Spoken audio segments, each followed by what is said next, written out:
Hello everybody, स्वागत है आप लोगों का आज की इस क्लास में। आज से हम लोग जो स्टार्ट करने जा रहे हैं एनडीए और कोस्ट गार्ड एग्जाम के लिए फिजिक्स की मिक्स प्रैक्टिस। ओके, तो इसमें हम लोग क्या करेंगे, आप लोगों का कंप्लीट फिजिक्स से 25 क्वेश्चन का मुक टेस्ट किया करेंगे डेली बेसिस पर।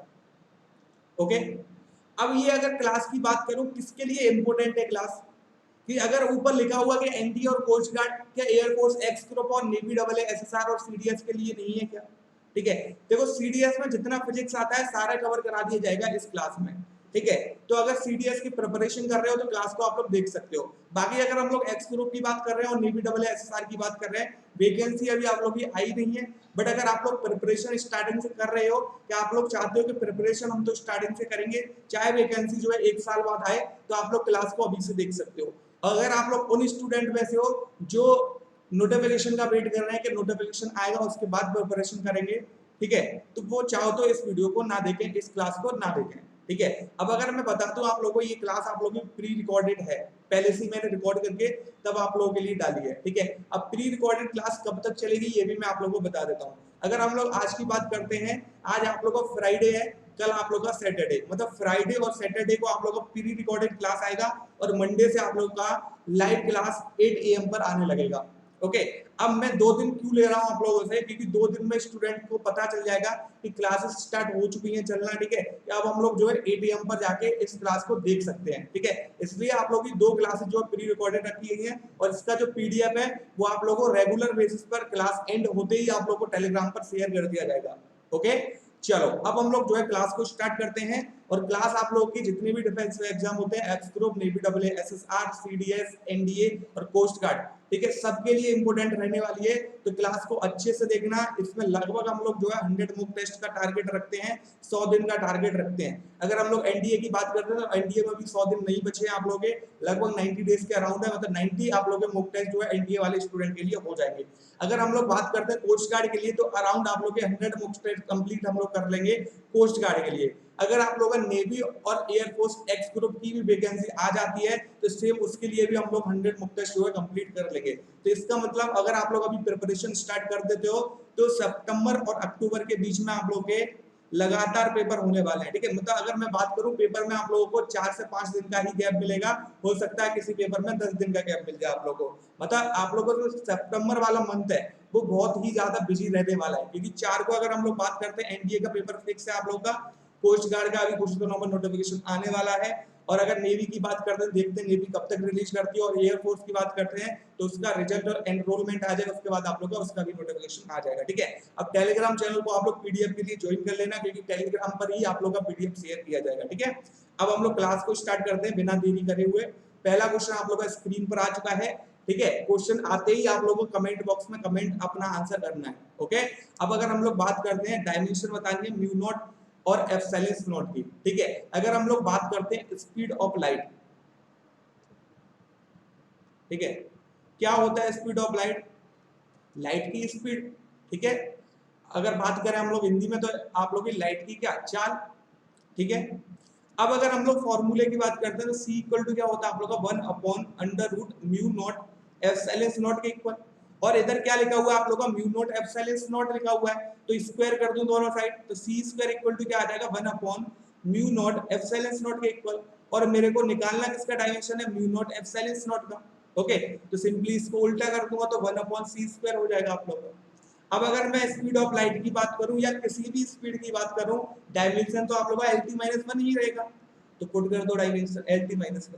अब इसका क्या करना है स्क्वायर, तो क्या आ जाएगा आप लोग का 1 बाय l2t माइनस 2 के इक्वल। अब मेरे को चाहिए म्यू नॉट एप्सिलॉन नॉट का, तो ऊपर ले जाओ इसको, तो क्या आ जाएगा l माइनस 2 और t2 के इक्वल, तो ये आप लोग का डायमेंशन हो जाएगा एप्सिलॉन नॉट म्यू नॉट का। ओके, तो आंसर क्या हो गया आप लोग का डी ऑप्शन जो है करेक्ट हो जाएगा। आप लोग को आंसर जो हिंदी इंग्लिश दोनों में समझाए जाएंगे। ठीक है, तो उसके लिए आप लोग चिंतित ना रहें। ठीक है, आई होप आप लोगों ने भी डी ऑप्शन आंसर किया होगा।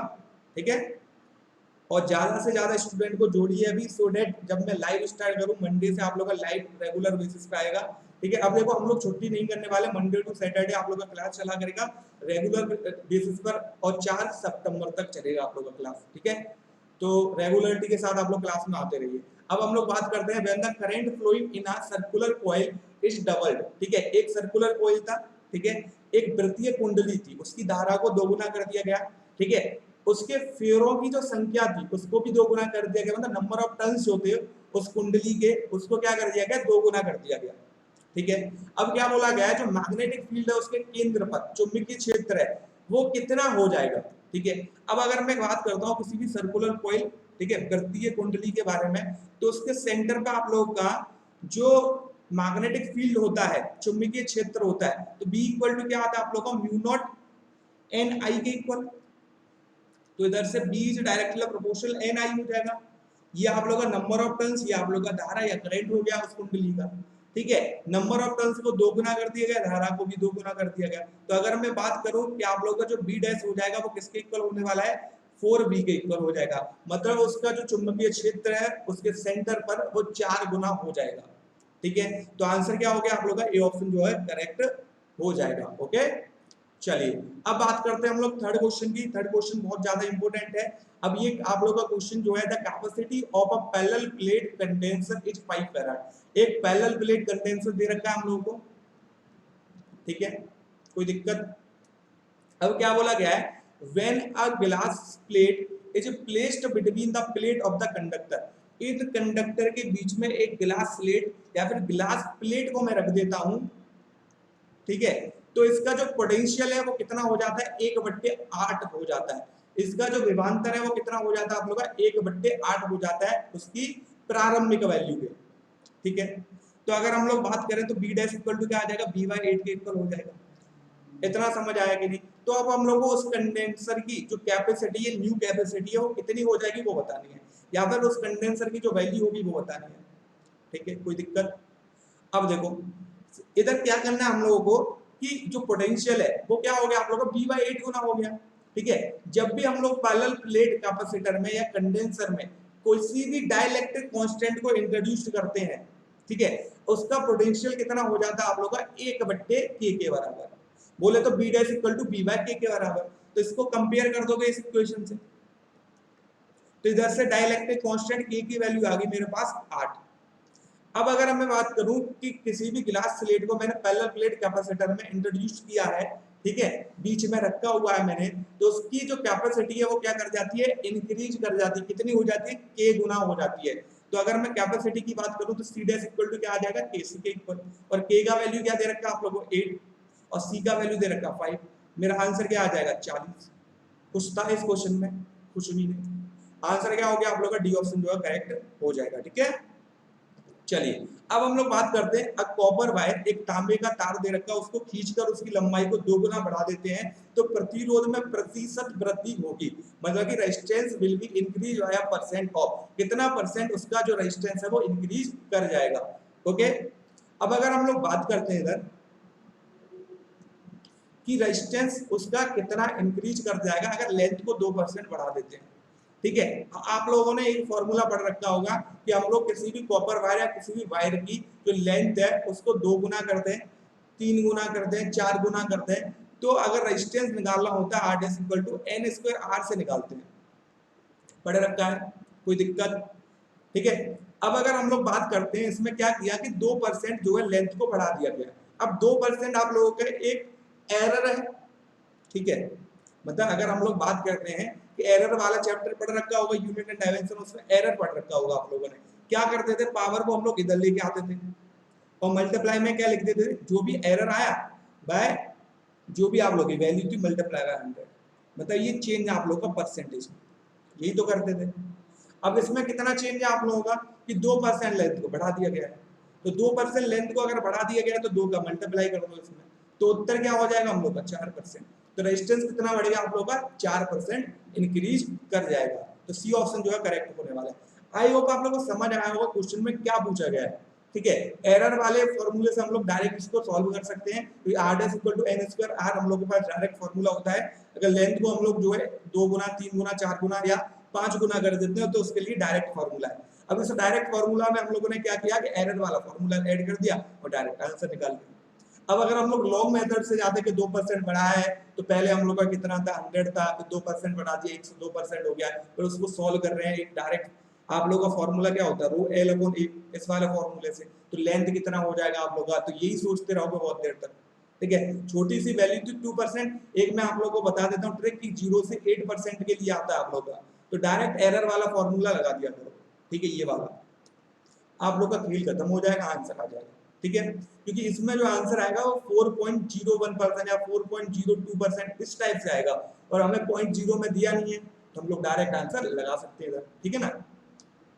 चलो अब बात करते हैं कि डायमेंशन जो है इलेक्ट्रिक कैपेसिटेंस की, वैद्युत धारिता की जो विमा होगी वो कितनी होगी, क्या होगी इसमें से, कमेंट बॉक्स में मुझे आंसर चाहिए आप लोगों का। देखो आंसर अपने कमेंट बॉक्स में करते रहो साथ के साथ, ठीक है। अगर हम लोग बात करते हैं कि Q इक्वल टू क्या होता है आप लोग का CV के इक्वल, और C इक्वल टू क्या होता है Q बाय V के इक्वल, और अगर हम लोग पोटेंशियल की बात करते हैं तो वर्क अपॉन आप लोग का चार्ज के इक्वल होता है, तो उत्तर क्या हो जाएगा Q स्क्वायर अपॉन W। अब इधर से कितना इजी हो गया आप लोगों के लिए, चार्ज की अगर हम लोग बात करते हैं IT के इक्वल होता है, ओके। अगर हम लोग डायमेंशन की डायरेक्ट बात करें तो AT के इक्वल होता है, तो डायमेंशन भी लिख सकते हो डायरेक्ट, ठीक है, तो डायमेंशन लिख देते हैं AT का स्क्वायर। वर्क की क्या डायमेंशन होती है, जो एनर्जी की है वही वर्क की है, क्या हो जाएगी ml/t-2 के इक्वल। अब इसको क्या ले जाना, ऊपर करना है, तो m-1 l-2 और t-2 को ऊपर ले जाओगे तो t4 हो गया और a2 हो गया, ये आ गया हम लोगों का जो आंसर। अब अगर इससे देखेंगे तो हम लोगों का जो उत्तर होगा वो ए वाला करेक्ट हो जाएगा, कोई दिक्कत। चलो अब बात करते हैं the relaxation time in conductor. अगर हम लोग श्रांति काल की बात कर रहे हैं आप लोगों का धातुओं में, तो वो कितना होगा, ओके। चलो अब अगर हम लोग बात करते हैं, मतलब इधर रिलेशन आप लोगों को बताना है टेम्परेचर के साथ, ओके, या डिपेंड करता है या नहीं करता आप लोगों का, ओके। तो अगर हम लोग रिलैक्सेशन की टाइम की बात करते हैं, रिलैक्सेशन की बात करते हैं, तो इनवर्सली प्रोपोर्शनल होता है टेम्परेचर के। क्यों होता है इनवर्सली प्रोपोर्शनल, क्योंकि आप लोगों को पता है R is inversely proportional of time और डायरेक्टली प्रोपोर्शनल ऑफ टेम्परेचर। तो इधर से हम लोग को क्या पता चल गया कि रिलैक्सेशन टाइम शांति काल जो है टेम्परेचर के इनवर्सली प्रोपोर्शनल है किसी भी कंडक्टर के लिए, ठीक है। तो अगर मैं टेम्परेचर बढ़ाऊंगा तो सीधी सी बात है मेरा श्रांति काल क्या होगा, कम होगा कि नहीं होगा, तो आंसर क्या हो गया decrease with increase of time, ताप के बढ़ने पर घटता है, ठीक है। चलो अब 7th क्वेश्चन की बात करते हैं। If the momentum are similar for a light and a heavy body, momentum आप लोगों को सेम दे रखा है, ठीक है, संवेग आप लोगों को समान दे रखा है, एक हैवीली बॉडी के लिए मतलब भारी बॉडी के लिए और एक हल्के पिंड के लिए, ठीक है, जो भी आप लोग नाम दोगे उस बॉडी को, ठीक है, पिंड बोल दो, ठीक है, जो आप लोगों को मन करे। अब अगर हम लोग बात कर रहे हैं कि एक हैवी बॉडी है, एक आप लोगों की लाइट बॉडी है, ओके, काइनेटिक एनर्जी p²/2m के इक्वल होता है, ये आप लोगों को सेम दे रखा है, काइनेटिक एनर्जी इनवर्सली प्रोपोर्शनल हो गया मास के।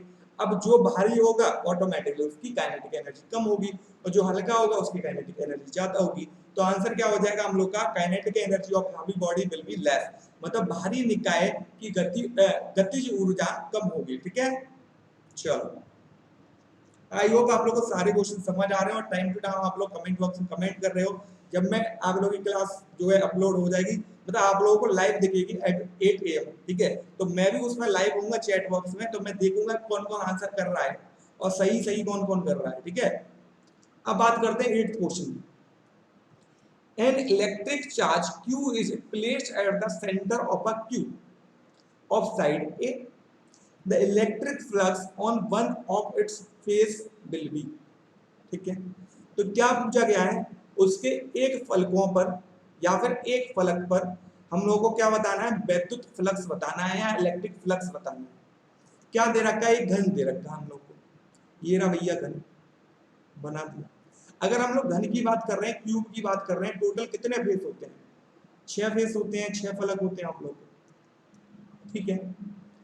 तो अगर मैं बात करूं टोटल फ्लक्स जो निकलेगा, अगर क्यू चार्ज रख दूं इस क्लोज सरफेस में, ठीक है, तो कितना निकलना चाहिए आप लोगों का, phi equal to q upon epsilon not, मतलब कि 1 upon epsilon not times of the total charge enclosed in the close surface, ठीक है। उस क्लोज सरफेस में जितना चार्ज है उसके 1 अपॉन एप्सिलॉन नॉट टाइम होता है, या फिर उसके 1 अपॉन सॉरी उसके inversely proportional of epsilon not होता है आप लोगों का, ओके। मतलब इधर हम लोग चाहो तो सिग्मा भी लिख सकते हैं, बट एक ही चार्ज दे रखा था तो डायरेक्ट हम लोग ने q अपॉन एप्सिलॉन नॉट रख दिया। अब ये तो आप लोगों का टोटल फ्लक्स हो गया इस क्यूब से। फेस कितने हैं, 6 फेस हैं, तो अगर हम लोग 6 फेस की बात कर रहे हैं तो इससे अगर फ्लक्स देखें तो कितना फ्लक्स निकलना चाहिए आप लोग का, q ओवर 6 एप्सिलॉन नॉट। इससे फ्लक्स कितना निकलना चाहिए, Q ओवर 6 एप्सिलॉन नॉट। इससे कितना निकलना चाहिए, Q ओवर 6 एप्सिलॉन नॉट। और अगर हम लोग इससे बात करें तो कितना निकलना चाहिए, Q over epsilon not 6 epsilon not. अब इस सब को प्लस करोगे तो वो किसके इक्वल होगा, Q ओवर एप्सिलॉन नॉट। मतलब हम लोग सही जा रहे हैं। तो एक फेज के लिए या एक फलक के लिए अगर हम लोगों को पूछा जाता है इलेक्ट्रिक फ्लक्स तो कितना होगा भाई, Q ओवर 6 एप्सिलॉन नॉट। अगर हम लोगों को किसी एक कॉर्नर से पूछा जाए Q के, ठीक है, अब कोने कितने होते हैं वो आप लोगों को पता होना चाहिए, तो कमेंट बॉक्स में आप लोगों को आंसर चाहिए मेरे को, ठीक है। बाकी देखो अगर मैं कोई भी क्वेश्चन करा रहा हूँ, ठीक है, कुछ unit and dimension type question आता है तो उसमें 4 ऑप्शन दे रखे होते हैं आप लोगों को, ठीक है, उसमें से एक उत्तर है। अब एक उत्तर आप लोगों को पता चल गया, बाकी के 3 अगर किसी चीज के उत्तर है, लाइक वॉट लिखा हुआ है आप लोग का, तो ये किसका है, पावर का है। तो ये चीजें भी आप लोग कमेंट बॉक्स में लिखा करो, आप लोग का रिवीजन हुआ करेगा, आप लोगों के लिए ही फायदेमंद है, ठीक है। अब हम लोग बात करते हैं फ्रिक्शन फोर्स ऑलवेज एक्ट, मतलब अगर हम लोग बात करें कि घर्षण बल जो है हमेशा कार्य करता है गति की दिशा में, गति की दिशा के विरुद्ध या गति की दिशा के लंबवत या फिर वेग सदिश के साथ एक कोण बना रहा है, ठीक है, making an angle with the velocity vector. इसको देखो कितने अच्छे से समझाता हूं तुम लोग, ये तुम लोगों की स्टडी टेबल है, ठीक है। इस समय तुम लोग क्या कर रहे हो, मोबाइल चला रहे हो, ठीक है, रात का समय है लगभग 8 PM का, ठीक है, अच्छे से समझना चीज को। मोबाइल चला रहे हो, उसमें आप लोग मूवी देख रहे हो, बहुत इंटरेस्टिंग मूवी है, और 8 बज गए हम लोग, मतलब 8 बजे आप लोग का पढ़ने का टाइम था, स्टडी टेबल पर जाना था आप लोग को। समझ आया कि नहीं, मतलब अब आप लोग को स्टडी टेबल पे कैसे जाना, पैरों से, ठीक है, और बताएगा कौन, कहाँ जाना है तुम लोगों को, दिमाग, ठीक है, इतना समझ आया कि नहीं। मूवी देख रहे थे, अब आप लोगों का लास्ट पार्ट बचा है मूवी का, ठीक है, इंटरेस्टिंग पार्ट है एकदम, मूवी बहुत अच्छी चल रही है, ठीक है, समझते जाना, ओके। अब आप लोगों का दिमाग क्या बोलेगा, दिमाग में 2 चीजें आएंगी, एक तो मैं मूवी कंप्लीट करने के बाद पढ़ने जाऊं, और दूसरी क्या आएगी आप लोग की कि चलो मैं पढ़ने जाता हूं, मैं डिसिप्लिन में रहता हूं, जैसे मैं काम करता हूं डेली वैसे ही करना चाहता हूं, ठीक है। जो आप लोग डिसिप्लिन में रहना चाहते हो वो तो क्या होगी आप लोग की, एक फोर्स हो गई या फिर मोशन हो गया आप लोगों का, ठीक है। बट जो दिमाग बोल रहा है कि मूवी को कंप्लीट कर लो, वो जाने नहीं दे रहा है स्टडी टेबल पे, वो क्या होगी तुम लोग का, घर्षण बल हो गया इधर, ठीक है, फ्रिक्शन फोर्स हो गई। तो समझ आया कि नहीं, तो फ्रिक्शन फोर्स जो है मोशन के अगेंस्ट लगती है ऑलवेज, उल्टी फोर्स है ये, ठीक है, समझ आ गया कि नहीं, against the direction of motion. I hope आप लोग आज इतने अच्छे से समझ आया हो, कभी आप लोग भूलो ना, ठीक है, इसलिए समझाया था, कोशिश करी थी, ठीक है। अगर अच्छा लगा हो तो कमेंट बॉक्स में एप्रिशिएट करना, अगले आगे क्वेश्चन आएंगे उसमें भी ऐसे कुछ ट्राई करेंगे हम लोग, ठीक है। अब हम लोग बात करते हैं, ball is projected at 60 degree angle from vertical from the top of a tower, the vertical component of the velocity, ठीक है, सिंपल सी बात है, किसी टावर पे खड़े होके तुम लोग बॉल को फेंक लो, या फिर तुम लोग जमीन पे खड़े होके किसी बॉल को फेंक लो, आप लोगों को पता है इधर कॉन्सेप्ट लगेगा ग्रेविटी का, ठीक है। देखो जब आप लोग अगेंस्ट ग्रेविटी किसी भी चीज को फेंक रहे हो तो उसकी वेलोसिटी में क्या आती है, गिरावट आती है। तो बोले तो आप लोग का जो वर्टिकल कंपोनेंट है वेलोसिटी का, वो क्या करेगा, डिक्रीज करेगा जब ऊपर जा रहा होगा, जब वो अपनी मैक्सिमम हाइट अटेंड कर लेगा, ठीक है, तो उसके बाद क्या होगा, आप लोग का बॉल नीचे आना स्टार्ट करेगी, नीचे आएगी, और जब बॉल नीचे आएगी तो वर्टिकल कंपोनेंट फिर से क्या करेगा, इंक्रीज करने लगेगा, एट द ग्राउंड आप लोग का क्या होगा, मैक्सिमम होगा जब हिट करेगा उस ग्राउंड को, ठीक है। तो इसका मतलब क्या समझ में आ गया, जब बॉल तुम लोग की ऊपर जा रही है तो घट रहा है वर्टिकल कंपोनेंट, और जब बॉल तुम लोग की नीचे आ रही है क्योंकि ग्रेविटी भी उसी डायरेक्शन में लग रही है, बॉल भी उसी डायरेक्शन में आ रही है, तो ऑटोमेटिकली वेलोसिटी भी इंक्रीज हो रही है। तो वेलोसिटी क्या कर रही है, इंक्रीज कर रही है। तो डिक्रीज फर्स्ट देन इंक्रीजेस, पहले घटता है फिर बढ़ता है। आई होप समझ आ रहा होगा। चलो आ गया भैया, ऐसा यूनिट ऑफ पावर, ठीक है। अगर मैं बात करता हूँ आज के जो 25 क्वेश्चन कराऊंगा उसमें से 20 क्वेश्चन आप लोगों को एनडीए, कोस्ट गार्ड, नेवी और एयरफोर्स में पूछ लिए गए, ठीक है, मतलब सेम डिक्टो क्वेश्चन जैसा लिखा है वैसा पूछा गया आप लोग को। ऐसे यूनिट की बात करते हैं, पावर की क्या होती है आप लोग की, वॉट होती है, इसमें हम लोगों को कुछ नहीं करना है, बस आप लोगों को एक चीज याद रखनी है, वॉट के अलावा और कौन सी यूनिट हो सकती है पावर की, वो आप लोगों को कमेंट बॉक्स में लिख के बतानी है मेरे को, ठीक है। तो जो चीजें मैं आप लोगों से सवाल की तरह पूछता हूँ तो उसको ऑफलाइन वाले कमेंट में लिखा करो, और जो आप लोगों की रेगुलर क्लास चलती है इसको आप लोगों की जो लाइव चैट चलती है उसमें लिखा करो। ठीक है, तो इतना डिफरेंस समझ लो कमेंट का और लाइव चैट का। ठीक है, लाइव चैट में आप लोग केवल आंसर कमेंट करते जाने, और एट द लास्ट जब क्लास कंप्लीट हो जाए तो सारे आंसर अपने कमेंट करना और बताना कितने सही थे कितने गलत थे आप लोगों के, कितने नंबर बैठ रहे हैं मॉक टेस्ट में। अब आगे जाके मॉक टेस्ट तुम लोग लगा रहे हो, बढ़ रहे हैं नंबर या घट रहे हैं। ठीक है, अगर घट रहे हैं तो मेरे से आप लोग काउंसलिंग करा सकते हो, मेरे से बात कर सकते हो क्यों घट रहे हैं, क्या गलती आप लोग कर रहे हो। ठीक है, अगर बढ़ रहे हैं तो आप लोग क्लास अच्छे से देख रहे हो, सीधी सी बात है। चलो अब बात करते हैं हम लोग 12th क्वेश्चन की। इसमें हम लोग कुछ नहीं करना है, ए क्रॉस बी का मॉडुलस हम लोग को फाइंड करना है। ठीक है, पहले हम लोग ए क्रॉस बी को फाइंड कर लें। कैसे करेंगे फाइंड? आई जे के, आई की बात करें तो 1 2 -1, और जे की बात करें हम लोग हम लोग जो है बी की बात करें बी वेक्टर की तो -1 -2 और -2। ठीक है, अगर हम लोग आई को लेते हैं, ठीक है, क्योंकि आई का हम लोग को कंपोनेंट निकालना है, तो आई वाले को रो और कॉलम को छुपाओ, इसका मल्टीप्लाई करो। -2 का मल्टीप्लाई करोगे 2 के साथ तो -4 हो गया, और -2 का -1 के साथ करोगे तो -2 हो गया आप लोगों का। ओके, अब माइनस जे आता है क्योंकि जे के साथ माइनस आता है आप लोगों का। ठीक है, अब जे का रो एंड कॉलम छुपाओगे, -2 का मल्टीप्लाई 1 में करोगे तो -2, और -1 का -1 में करोगे तो आप लोग का -1। अब के का नंबर आ गया, के का रो एंड कॉलम छुपाओ, तो -2 का मल्टीप्लाई करोगे 2 में तो -2, और -1 का 2 में करोगे तो +2, तो ये हो गया आप लोग का 0। तो क्या आ जाएगा -6i, और इधर क्या आ गया आप लोग का +3j, और इधर क्या आ गया आप लोग का 0 के इक्वल। अब इसका मॉड्यूलस निकालना है, तो अंडर रूट में जाओगे 36, 6 का स्क्वायर 36 होता है, 3 का 9 होता है तुम लोगों का, तो उत्तर क्या आ जाएगा अंडर रूट में 45 यूनिट के इक्वल। ये तुम लोग का मॉड्यूलस हो जाएगा ए क्रॉस बी का। Got it? चलो अब बात करते हैं फोर्स ऑफ एक्शन और force of reaction never cancel each other as they are. ठीक है, फोर्स ऑफ एक्शन और फोर्स ऑफ रिएक्शन की बात कर रहे हैं, क्रिया प्रतिक्रिया बल की बात कर रहे हैं, एक दूसरे को वो नहीं काटते हैं। ठीक है, तो क्रिया प्रतिक्रिया बल की अगर हम लोग बात कर रहे हैं तो इसमें क्या होता है, जैसे कोई भी दीवार है आप लोग, ठीक है, दीवार पर अगर फोर्स लगा रहे हो आप लोग, जो है पंच मार रहे हो, दीवार को पंच कर रहे हो भाई। ठीक है, अब पंच जब तुम कर रहे हो तो फोर्स ऑफ एक्शन तुम लोगों ने इस तरफ किया, F12 मार लिया। अब भैया दीवार निर्जीव है, पर थोड़ा फीलिंग तो उसके अंदर भी है कि इसने अगर मुझे मारा, अगर तुम किसी से लड़ाई करोगे ग्राउंड में जाके, ठीक है, दो बंदों की लड़ाई होगी, अगर तुम लोग एक थप्पड़ उसके मारोगे तो वो भी तो लौट के मारेगा, ऐसा तो नहीं है खड़े हुए देखेगा।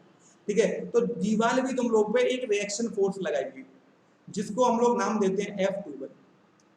ठीक है, तो आप लोग का जो एक्शन फोर्स था वो F1 था, और रिएक्शन फोर्स F21 था। तो अगर हम लोग बात करते हैं कि जो एक्शन फोर्स था, क्रिया बल था, वो दीवार पे लगा, और प्रतिक्रिया बल तुम लोगों के पंच पर लगा, मुक्के पर लगा। तो इसमें देख रहे हो दोनों जो ऑब्जेक्ट है वो डिफरेंट है, मतलब बॉडीज दोनों जो है भिन्न है। समझ आया कि नहीं? तो भिन्न बॉडी पर लग रहा है इसलिए एक दूसरे को काटते भी नहीं है। तो एक क्वेश्चन आप लोगों से मैं पूछना चाहूंगा, force of action force of reaction, क्रिया प्रतिक्रिया बल के बीच का जो कोण होता है वो कितना होगा, या आप लोग कमेंट बॉक्स में बताना, कमेंट बॉक्स में, not a live check, comment box. ठीक है, सबके कमेंट चेक करूंगा लास्ट में किस किसने कमेंट किया। चलो, वैल्यू ऑफ जी पोल्स पर कितनी होती है मैक्सिमम, खेल खत्म करो। ठीक है, क्योंकि आप लोगों को पता है कि पोल पर आप लोग का कुछ जी का देखो 9.8 वैल्यू हम लोग लेते हैं।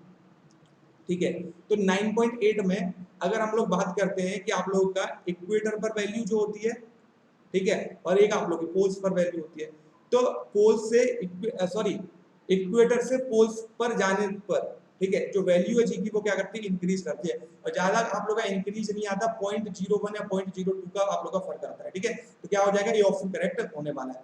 अब हम लोग बात करते हैं डाइलेक्ट्रिक कांस्टेंट ऑफ मेटल। किसी भी मेटल का डाइलेक्ट्रिक कांस्टेंट क्या होता है, ये रखा होगा इन्फिनिटी। ठीक है, हर एक को रखा होगा, मुझे पता है, ये क्वेश्चन आप लोग का पूछा गया है तीनों एग्जाम में। ठीक है, अब हम लोग बात करते हैं कि भैया इन्फिनिटी होता ही क्यों है। ओके, तो मेटल के अंदर इलेक्ट्रिक फील्ड या फिर नेट इलेक्ट्रिक फील्ड कितना होता है भाई, 0 होता है। ठीक है, अगर हम लोग बात करते हैं नेट इलेक्ट्रिक फील्ड 0 है, और एफ साइलेंस आर, या जिसको हम लोग के भी बोल देते हैं, ठीक है, रिलेटिव परमिटिविटी, ठीक है, जो कि किसके इक्वल होती है, F silence over F silence not के इक्वल। अब एफ साइलेंस क्या है तुम लोगों का, परमिटिविटी ऑफ सब्सटेंस, और एफ साइलेंस नॉट क्या है, परमिटिविटी ऑफ फ्री स्पेस। अब खेल है इसका, क्योंकि ये जो एफ साइलेंस है वो इन्फिनिटी होती है किसके लिए, मेटल के लिए। इसलिए डाइलेक्ट्रिक कांस्टेंट भी क्या होता है, या परावैद्युतांक क्या होता है इसका धातुओं के लिए, वो भी इन्फिनिटी होता है। अब इन्फिनिटी क्या है, जो परमिटिविटी है किसी भी मेटल किसी भी सब्सटेंस की, वो क्या है, उस सब्सटेंस में जो इलेक्ट्रिक फील्ड है उसे जनरेट होने से क्या करती है, रोकती है। और इधर अगर तुम लोग देखोगे इलेक्ट्रिक फील्ड किसी भी मेटल के अंदर कितना होता है, जीरो होता है, तो इसका जो एप्सिलॉन वैल्यू होना चाहिए वो कितना होना चाहिए, इन्फिनिटी, क्योंकि वो फील्ड बनने ही नहीं दे रहा है। ठीक है, तो डेफिनेटली उसका जो पावर है, ठीक है, वो भी कितना होना चाहिए, मैक्सिमम है। और मैक्सिमम वैल्यू को हम लोग क्या ले सकते हैं, इनडिफाइंड, क्योंकि इनफाइनाइट वैल्यू होती है। तो इससे हम लोग को क्या पता चल गया कि डाइलेक्ट्रिक कांस्टेंट जो मेटल का इन्फिनिटी इसलिए होता है क्योंकि उसका जो इलेक्ट्रिक फील्ड है मेटल के अंदर वो जीरो होता है। किसकी वजह से जीरो होता है, तुम लोगों का परमिटिविटी ऑफ मेटल की वजह से जीरो होता है इलेक्ट्रिक फील्ड। समझ आया कि नहीं, आई होप आप लोगों को अच्छे से मैंने समझाया, आप लोगों को समझ आया होगा डाइलेक्ट्रिक कांस्टेंट मेटल का जी इन्फिनिटी क्यों होता है। ठीक है, चलो डी ऑप्शन करेक्ट हो जाएगा। चलो इसकी बात करते हैं हम लोग आदित्य के दावे की। ठीक है, इसमें कुछ नहीं करना है, सोप बबल की जब हम लोग बात करते हैं तो डेल पी इक्वल टू क्या होता है, तुम लोग का 40/r के इक्वल, तो डेल पी इनवर्सली प्रोपोर्शनल हो जाएगा तुम लोग का रेडियस के, और रेडियस का जो रेशियो दे रखा है तुम लोग को 2:1, तो आदित्य के दावे का जो आप लोग का रेशियो हो जाएगा वो उल्टा हो जाएगा, r2 r1 के इक्वल, मतलब 2:1 दे रखा तो 1:2 हो जाएगा, बस खेल खत्म। ओके, तो ये ऑप्शन जो है इधर आप लोग का करेक्ट होने वाला है। अब बात करते हैं हम लोग टेम्परेचर की। किसी भी आयरन ब्लॉक का टेम्परेचर आप लोगों को 140 फ़ारेनहाइट दे रखा है, तो सेल्सियस में कितना होगा। ये क्वेश्चन भी आप लोगों को नेवी एयरफोर्स में पूछा गया है, सोचो। अब हम लोग बात करते हैं कि FO-32/9 C/5, ये तुम लोग का डायरेक्ट फॉर्मूला है। F की वैल्यू 140 दे रखी है, -32 करोगे, 9 आ गया, मल्टीप्लाई में आप लोग का 5, ये हो गया C। तो अगर देखोगे इसमें से माइनस करोगे 108 इंटू में 5 डिवाइडेड बाय 9, 9 से डिवाइड करोगे तो तुम लोग का 1 2 मतलब 12 बार जाएगा, 12 का मल्टीप्लाई 5 में करोगे तो C का वैल्यू 60 डिग्री सेल्सियस आ जाएगा, या 60 डिग्री आ जाएगा आप लोग का। ठीक है, कुछ नहीं था, सिंपल सा कैलकुलेशन था आप लोग का। आज का मॉक टेस्ट आप लोगों का बहुत सिंपल है, ज्यादा टफ नहीं रखा मैंने temperature of a source increasing then the efficiency of Carnot engine. जब हम लोग कार्नोट इंजन की बात करते हैं तो 1 - T2/T1 होता है, और T2 की बात करें हम लोग, ये सिंक का टेम्परेचर है तुम लोग का, और ये किसका है, सोर्स का टेम्परेचर है तुम लोग का। ठीक है, स्रोत का टेम्परेचर है। ठीक है, कोई दिक्कत। तो अगर मैं बात करूं स्रोत के टेम्परेचर को, सोर्स के टेम्परेचर को बढ़ाऊंगा कि ये वैल्यू तुम लोगों की ऑटोमेटिकली डिक्रीज करेगी, T2/T1 का जो रेशियो है, और T2/T1 का रेशियो डिक्रीज करेगा तो ईटा का वैल्यू क्या करेगा, इंक्रीज करेगा, क्योंकि ये 1 में से माइनस हो रहा था। समझ आया कि नहीं, ऐसे समझ सकते हो कि 100% वैल्यू में से, ठीक है, मतलब 100% में से अब हम लोग को माइनस करना है। तो पहले अगर हम लोग माइनस कर रहे थे लेट 10%, तो 90% हम लोगों की एफिशिएंसी आ रही थी। अब हम लोग क्या कर रहे हैं, इसमें से कितना परसेंट माइनस कर रहे हैं, क्योंकि T1 बढ़ रहा है तो ऑटोमेटिकली जो 10% था वो घटेगा, तो अब बचा हम लोग का 5%, तो 100 में से 5 माइनस करोगे तो अब जो एफिशिएंसी आएगी परसेंट में वो 95% आ रही है। तो इसका मतलब क्या समझ आया आप लोगों को, डायरेक्ट मैं बताता हूँ कि ईटा को आप लोग क्या कर लो कि इनवर्सली प्रोपोर्शनल कर लो स्रोत के टेम्परेचर के, सॉरी ईटा को डायरेक्टली प्रोपोर्शनल कर लो स्रोत के टेम्परेचर के। ठीक है, ये केवल आप लोगों को समझाने के लिए, कहीं लिखना मत इस चीज को, क्योंकि 1 में से माइनस होता है इसलिए मैंने कराया आप लोगों के लिए। गॉट इट, मतलब स्रोत का टेम्परेचर अगर बढ़ाओगे तो एफिशिएंसी किसी भी कार्नोट इंजन की बढ़ेगी। ठीक है, चलो बी ऑप्शन करेक्ट हो जाएगा। 19th क्वेश्चन करते हैं। इसमें बहुत सारे स्टूडेंट गलतियां करते हैं क्योंकि वो नहीं देखते इधर आप लोगों का फेज कितना है। रिजल्टेंट एम्पलीट्यूड निकालना है, डायरेक्ट निकालेंगे अंडर रूट में a1² प्लस a2²। अब यही तो गलती नहीं करनी थी, आगे भी लिखना था 2a1 a2, इधर क्या आ जाएगा cos फाई। अगर एंगल की बात करते हो तो क्या है cos ओमेगा टी, तो फेज तो 0 हो गया, और इधर cos 0 का वैल्यू क्या हो जाएगा 1, तो मतलब इधर आंसर क्या आ जाएगा a1 प्लस a2 का होल स्क्वायर, जिसको a equal to a1 plus a2 लिख सकते हो। तो ये आप लोग का रिजल्टेंट एम्पलीट्यूड हो जाएगा। अब a1 का वैल्यू 6, a2 का वैल्यू 8, आंसर वैल्यू 14, खेल खत्म।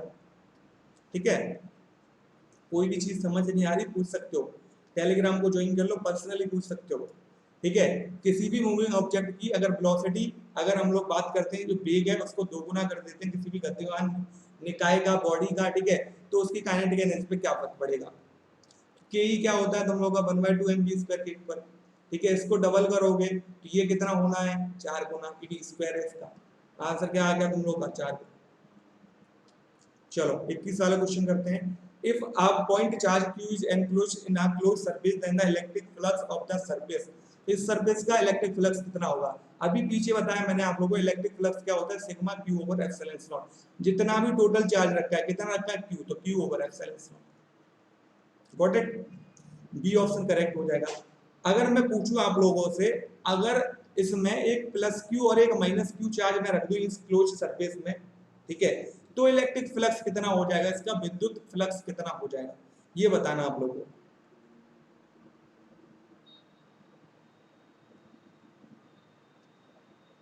ठीक है, ये आप लोगों को बताना, जल्दी से आप लोग कमेंट करो।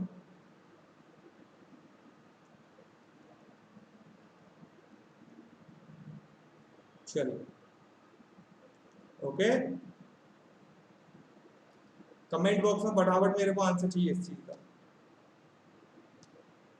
चलो सबसे simple question, electric capacity of earth, यानी कितने बार आप लोगों को पेपर में पूछा गया, C equal to 4 pi epsilon not R, क्योंकि क्या मानते हैं हम लोग अर्थ को एक स्फेरिकल कंडक्टर, ठीक है, तो फॉर्मूला कौन सा लगेगा 4 पाई एप्सिलॉन नॉट वाला, तो 4 पाई एप्सिलॉन नॉट का वैल्यू क्या होता है 1/9 × 10⁻⁹, R का वैल्यू 6.4 × 10⁻6, ठीक है, मीटर में लगाओगे तो व्हाट इट। अब इसको सॉल्व कर लो तो आंसर क्या आएगा 711 माइक्रोफैराड के ऊपर। सॉल्व आप लोगों को करना है या डायरेक्ट याद कर सकते हो। अब बात करते हैं हम लोग स्पेसिफिक रेजिस्टेंस, किसी भी वायर के बारे में विशिष्ट प्रतिरोधकी या प्रतिरोधकता की बात करते हैं, तो अगर हम लोग बात कर रहे हैं कि R इक्वल टू क्या होता है रो L अपॉन A, और बच्चे या फिर जो भी स्टूडेंट हैं वो गलतियां इधर ही करते हैं कि A और L पर डिपेंड कर रहा है किसी भी वायर के, मतलब लेंथ और एरिया पर, ठीक है, क्षेत्रफल पर, ओके, और उसकी लंबाई पर डिपेंड कर रहा है, पर ऐसा नहीं है। आप लोगों का रो डिपेंड करता है केवल उसके मटेरियल पर, ऑब्जेक्ट का मटेरियल कैसा, कॉपर का है तो जितने भी कॉपर के वायर हैं उनके लिए रो सेम रहेगा, एल्यूमिनियम का जितने भी एल्यूमिनियम के वायर हैं सेम रहेगा। तो उत्तर क्या हो जाएगा तुम लोगों का, does not depend upon its length, cross section area and the mass of the wire. Got it. चलो अब किरचॉफ सेकंड लॉ की बात करते हैं। फर्स्ट लॉ में बताओ किसका कंजर्वेशन होता है, सेकंड में मैं बताता हूँ आप लोगों को एनर्जी का, ठीक है। चलिए कोई दिक्कत। अब बात करते हैं लास्ट क्वेश्चन की, इसमें क्वेश्चन नहीं है, बहुत ही सिंपल क्वेश्चन आप लोग की स्क्रीन पर दिख रहा होगा आप लोगों को, ठीक है। अब इसमें हम लोग बात कर रहे हैं if the position of the object in a concave mirror is between the focus and pole. अगर मैं बात करूं पोल ये है, फोकस ये है, इसके बीच में अगर रख देता हूं तो आप लोगों ने देखा होगा कॉनकेव मिरर में एक ही कंडीशन बनती है जिसमें फोकस और पोल के बीच में ऑब्जेक्ट को जब हम लोग रख देते हैं तो इमेज जो है बिहाइंड द मिरर बनती है, और बिहाइंड द मिरर आप लोग की इमेज जो है बिहाइंड द मिरर जैसे ही बन गई, इमेज आप लोग की मिरर में वर्चुअल हो जाती है। और इमेज कैसी बनती है, ऑब्जेक्ट से बड़ी एंड लार्ज इमेज बनती है आप लोग की, ओके। तो आंसर क्या आ जाएगा, वर्चुअल एंड लार्ज इमेज, आभासी और बड़ा प्रतिबिंब बनेगा, ठीक है। तो इधर ही हम लोग के 25 क्वेश्चन जो है कंप्लीट होते हैं। इसका पीडीएफ आप लोगों को चाहिए वो टेलीग्राम पर आप लोगों को प्रोवाइड कर दिया जाएगा, टेलीग्राम को ज्वाइन कर लेना, और जितना हो सकता है उतना क्लास को शेयर करो सो दैट स्टूडेंट मंडे से आना स्टार्ट हो। लगभग मैं टारगेट रखूंगा कि मंडे से लगभग 20 या 25 स्टूडेंट तो क्लास में आना स्टार्ट कर दे, ठीक है। इतना छोटा सा टारगेट है, ज्यादा बड़ा नहीं। ये नहीं बोलना कि 1000 स्टूडेंट आ जाए यार पहले ही, केवल 20-25 स्टूडेंट आ जाए, इसलिए मैंने लगभग 2 दिन आप लोगों का जो है आप लोगों को प्री रिकॉर्डेड क्लास रखा है, ठीक है। उसके बाद लाइव लेंगे, लगभग 20-25 स्टूडेंट आने चाहिए, इतना शेयर करो, ठीक है। मतलब अगर 3 से 4 लाख स्टूडेंट जो फॉर्म भरते हैं उसमें से 20 से 25 स्टूडेंट तो ऐसे होंगे जो सीरियस होंगे हम लोगों की स्टडीज के लिए, ठीक है। तो उनको बुला के लेके आओ, आप लोगों के ऊपर डिपेंड करता है। और वीडियो को जितना हो सके उतना लाइक करो, और जितना कर सकते हो उतना शेयर करो वीडियो को, ठीक है, इस क्लास को, ओके। बाकी टेलीग्राम को ज्वाइन कर लेना और चैनल को सब्सक्राइब करके रखना अगर नहीं किया अभी तक तो। डेली आप लोगों को 8 AM पर क्लास मिलने वाली है, बाकी अपडेट वाली भी आप लोगों को वीडियो मिलती रहेगी बीच बीच में, तो भी अगर अपडेट आता है आप लोगों को डिफेंस एग्जाम से रिलेटेड, ठीक है। चलो अभी क्लास हम लोग जो है इतनी रखते हैं आज के लिए, बाकी हम लोग कल की क्लास में मिलेंगे, तब तक के लिए जय हिंद, जय भारत, वंदे मातरम।